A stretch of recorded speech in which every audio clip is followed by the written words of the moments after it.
It had meant death for millions. And that year there was an alarming outbreak of cholera in the Soho neighborhood of London, England. There was an observant doctor in Soho by the name of John Snow who first began to plot the beginning of the end for cholera. Dr. Snow guessed that some tiny living organism was carrying the disease from victim to victim.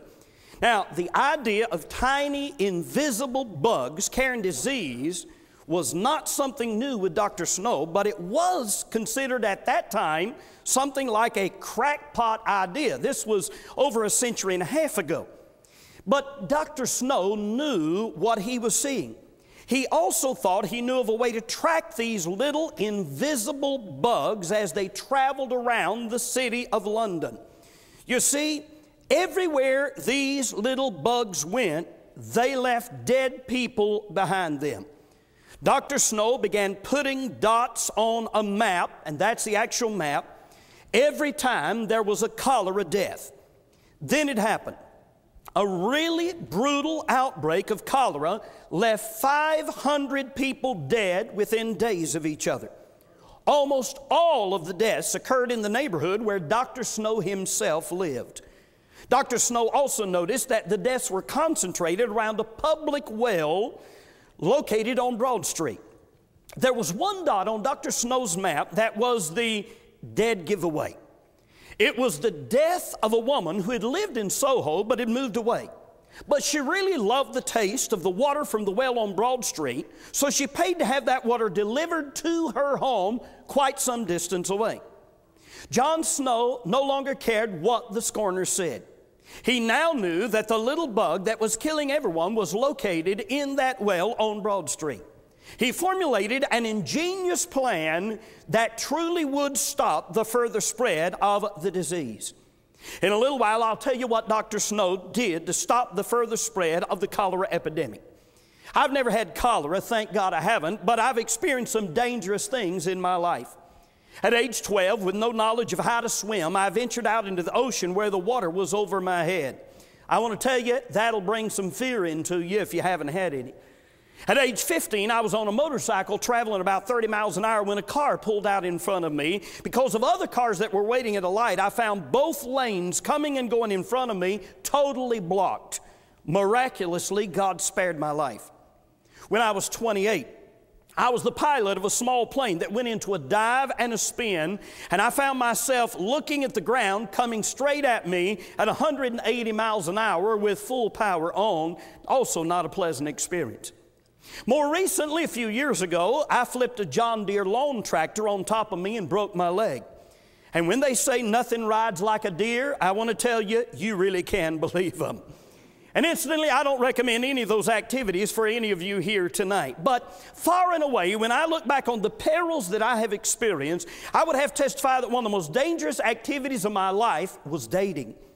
I'm about to share with you some things that I ordinarily would not share, but with my wife's permission, I share them in the hope we might be able to help somebody else. Because these things left scars that created difficulties in our early marriage, and I'd love to spare you from similar scars. I can hardly describe to you how frightening it is for me to remember a night when I dropped by a friend's house, and a girl was there who was simply a friend. She asked for a ride on my motorcycle, and I carelessly obliged. In the middle of that ride, we wound up on a deserted dirt road where we stopped in the middle of nowhere and talked for a while. Thank God that's all that happened.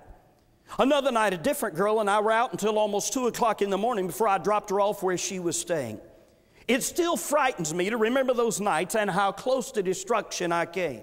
And it never ceases to amaze me how blind so many people continue to be in relation to dating. Dating involves deceitfulness. A young man or lady will be one way around his or her boyfriend or girlfriend and another way around his family. It violates biblical commands and principles. I found at least 7 Bible truths violated by either worldly dating or Christian dating.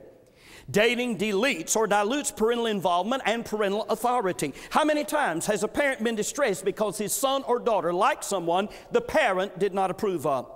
Dating follows no.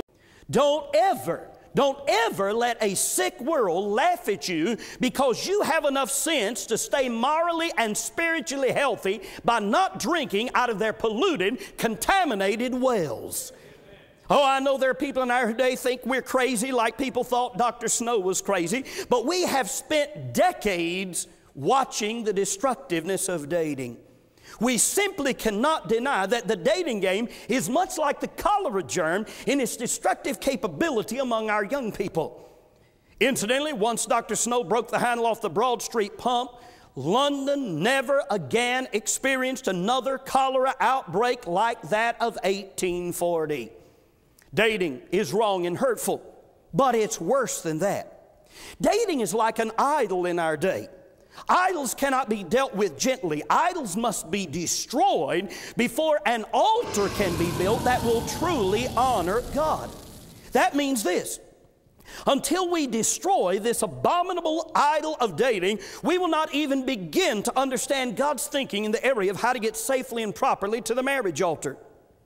Many of you listening to me have not just broken with the dating game. You've also made commitments to not follow the boyfriend-girlfriend philosophy and thus plant seeds of disintegration that could greatly harm your life before marriage, as well as your marriage itself and your life after marriage. Some of you here tonight have actually made covenants to practice courtship or betrothal. And if you're going to practice courtship, it must itself be built upon the biblical pattern of a spousal or betrothal in order to work properly. May I again describe to you quickly a synopsis of God's truth on a young person getting to the marriage altar. A young man should keep his heart for one other person. He should go to sleep and wait on God to wake him up. When God does wake him up, he should work through his father, perhaps also seek the counsel of his pastor, then through her parents, before saying anything to her. We're trying to not violate God's command against defrauding. Of course, many young ladies are going to know or sense what is going on and are going to have to do their best to not let their emotions get involved. It may be wise at this point for the girl's father and mother to have a list of questions to ask the young man. It's important that they not look for perfection, but for the direction of his life. If the two young people barely know each other, the parents may seek a discreet way for them to get to know each other. But they should be careful at this point not to date or even court. Courtship is a wonderful thing that I highly recommend, but it needs to take place in the secure relationship of betrothal. To win the heart and then walk away is a clear violation of a serious negative command given by God in 1 Thessalonians chapter 4, verse 6. At some point here, the father of the bride should make clear to the young man and his father what he expects in relation to his daughter. The young man should commit to not only meet those expectations, but to exceed them. He is committing to pay the bride price. Once everyone is committed to this being the will of God, the couple should enter a betrothal or a spousal relationship. And if you don't like those terms, call it anything you want to. It doesn't really matter. The Old Testament term is betrothal. New Testament term is spousal. But call it anything you want to, just don't do what the world does. The two young people can then feel free to let their love grow and plan their lives together, knowing they're heading to the marriage altar. So the four principles of God's plan for finding a mate are these: stay asleep or go to sleep in relation to the desire to have a mate or to get married. Wake up with the leadership of God-given authority figures.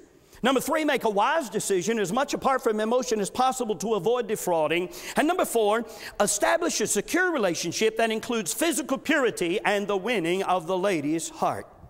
Now, there have been many who have made commitments to trust the Lord and follow this beautiful biblical pattern that is really built on the doctrine of salvation itself.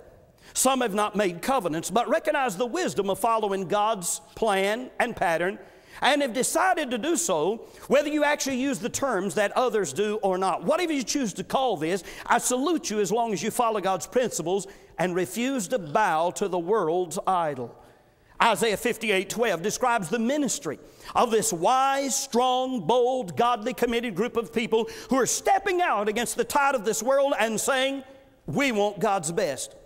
It says, and they that shall be of thee, referring to our children, shall build the old waste places. It's saying that our children will build, I love this, build back up the truths and principles of God that the generations before us allowed to be destroyed.